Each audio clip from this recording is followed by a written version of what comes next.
Greetings. I want to talk about manipulation as a tool. What does that mean? Um, a lot of people are against manipulation, which is like saying something in such a way that changes somebody's willingness to do something and having them either do it or don't do it and stuff like that. And people are like so pro freedom that they reject this concept to begin with, right? Um, I want to create a counter argument for that, which is um, that anything you do to the environment around you, you're manipulating it somehow, right?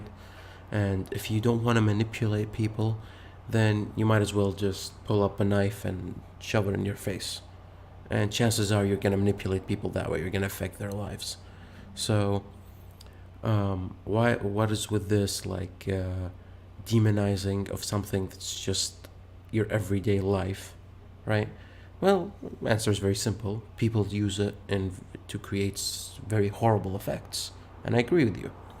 However, however, just because certain people use it badly doesn't mean you don't have to use it in a good way. What does that mean? Have you ever been sat in a place and you see somebody, somebody bully somebody you also know? So, like, you're a group of friends and one guy is bullying the other, and the other guy is clearly uncomfortable, and the other guy is not getting the cue. You can be like social justice warrior.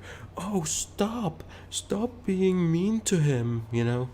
Or you can simply manipulate the situation in such a way that makes both quiet without like attacking one or the other because you don't want to take a side in this. Maybe that's a bad example, but it gives the point across, I think. Um, you're sitting, let's say you have two friends or two family members, and they used to be close, but they got into a fight, and now they're not speaking with each other, and you don't want to like be the guy who like calls them back in, but you want to steer it towards that direction.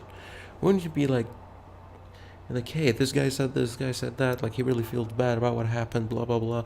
Why don't you talk to him? And you say that at the same time. It's kind of deceptive because they're both not talking about it, but just by you adding some flavor there, here and there, you manipulated them to be open to the idea of making up. It's things like these, like very subtle manipulation. Um, let's say you're sitting in a tournament, and one guy, there's always this one ass in the tournament, right, who's like too loud, too whatever, and it's not exactly forbidden or illegal for him to do what he does. It's just distasteful. You can call him out on it, and chances are he'll get angry and won't come back again, or we'll take it well, and that'll be that. But if you want to take a safer measure, you can slowly just tweak the situation in such a way that that guy feels like an ass, and therefore concludes that he should stop.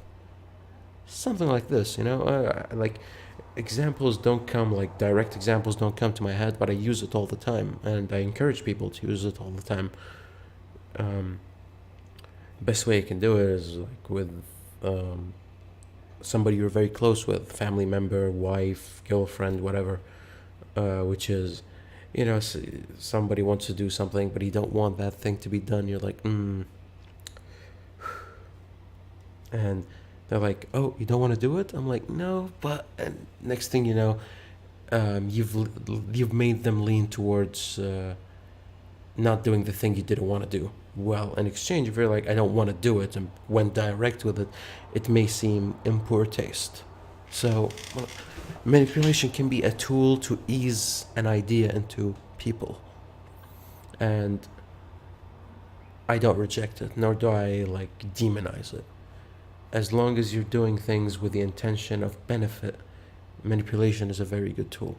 And I just wanted it out there, I guess. With that said, I hope to see you in the comments, and I'll see you on the next one.